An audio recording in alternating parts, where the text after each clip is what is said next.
Capital express में आपका स्वागत है। शुरुआत करते हैं खास खबर के साथ। किसान की सहमति से ही उनकी जमीन अधिकृत होगी, बिना किसान की अनुमति से जमीन अधिकृत नहीं होगी। कांग्रेस की कर्ज माफी के कारण डिफॉल्टर किसानों के कर्ज माफी का ब्याज सरकार भरेगी। किसान पंप योजना का अनुदान अगले बजट में आ जाएगा।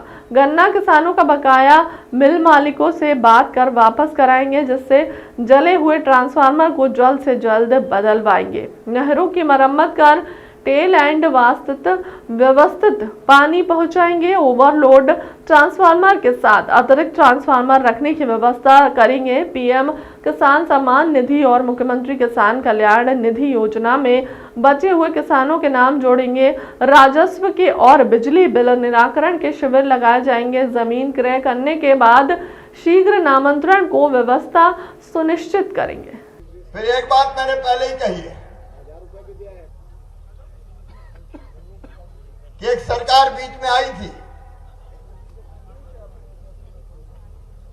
15 महीने के लिए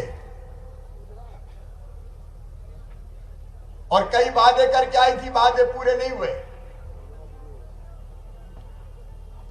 और इसलिए कई किसान डिफॉल्टर हो गए थे। हमने फैसला किया कि जो डिफॉल्टर हो गए थे कर्ज माफी की घोषणा के कारण, उनके कर्जे का ब्याज हम माफ करेंगे, मतलब हम भरेंगे, ताकि किसान को दिक्कत ना हो।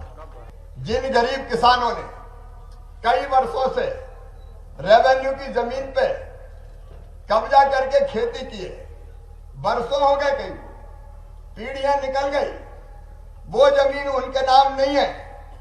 हम ये फैसला कर रहे हैं कि रेवेन्यू की जमीन भी जिनके पुराने कब्जे, अभी की बात नहीं करते, नहीं तो चरणों की जगह ही नहीं बचेगी, फिर कोई जगह ही नहीं बचेगी। पुराने कब्जे जिनके हैं उन सबको पट्टा देने की व्यवस्था की जाएगी, चाहे किसी भी जाति का किसान हो, वो सामान्य वर्ग का हो, पिछड़े वर्ग का हो या बाकी कोई और हो, क्योंकि वर्षों से खेती कर रहे हैं तो उसका भी हक है कि उस जमीन पर उसको परमानेंट पट्टा मिल जाए, ताकि झाबुआ, अलीराजपुर, छिंदवाड़ा, शहडोल, अनूपपुर, मंडला, डिंडोरी, बालाघाट और कहीं हो तो भाभी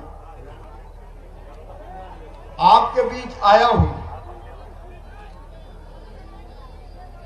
क्योंकि किसान आए और मामा उनके बीच ना आए, ये हो ही नहीं सकता।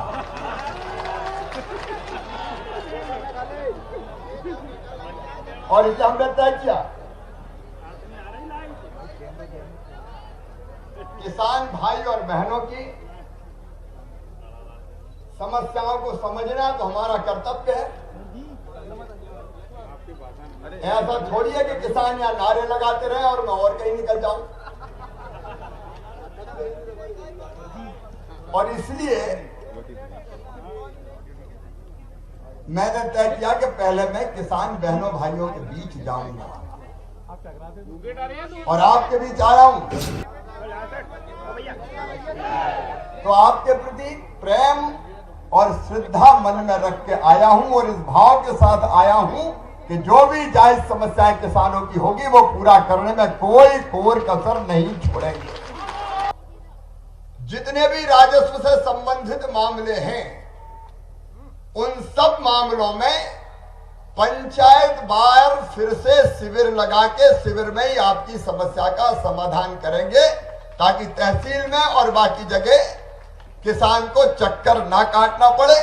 एक बार राजस्व के ही शिविर लगा देंगे, एक राजस्व के शिविर और एक बिजली की समस्याओं के, चाहे वो बिल हो चाहे बाकी हो, उसके शिविर भी अलग से आपने कहा है और मैं भी मानता हूं कि वो लगाए जाने चाहिए। तो बिजली के शिविर अलग से लगाए जाएंगे, राजस्व के शिविर अलग से लगाए जाएंगे